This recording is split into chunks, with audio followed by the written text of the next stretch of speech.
Ìkan parapọ̀ ìkan mọ̀lé èrún parapọ̀ wọ́n má jiyàn àwọ̀. A káàbọ̀ sórí ètò Ẹwà Èdè. Lónìí a fẹ́ ṣe àyẹ̀wò sí iṣẹ́ tí olóògbé Reverend Johnson kọ ní ọdún 1921. Ọ̀pọ̀lọpọ̀ àwọn máa ń rò wípé àwọn tó bá ń ṣiṣẹ́ gbẹ́nugbẹ́nu wọ́n máa ń pè wọ́n ní abaniníṣẹ́jẹ́, ṣùgbọ́n kò rí bẹ́ẹ̀. Ọ̀pọ̀lọpọ̀ àwọn àléébù kọ̀ọ̀kan kò lè ṣe kí ó má wáyé, ìyẹn ò bá adùn tó wà nínú ìwé yẹn jẹ́.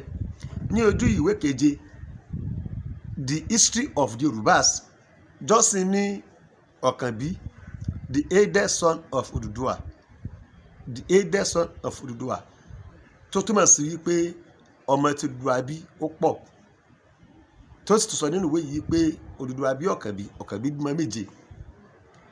Síwájú sí Ààrẹ Ọ̀nà Kakanfò Yorùbá kan ó pè ní Òkú kì í ṣe òkú, orúkọ rẹ̀ Òkúlọ́lá ni. Bákan náà ó pe Ọ̀rànyàn dípò Ọ̀rànmíyàn. Ẹ jẹ́ ká gbọ́n kan tí olóògbé Ọ̀ọ̀nìrìṣà ọba Òkúnadé Ṣúrádé, ẹ jẹ́ ká gbọ́n tó sọ. Even Joseph Owawiye, governor of Nigeria in 1924, when the Prince of Wales was visiting, only Johnson's book is fake.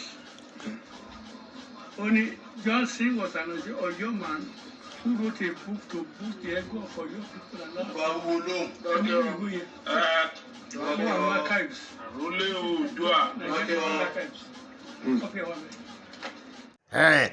Sẹ́yìn náà ti gbọ́ nǹkan tí ó sọ.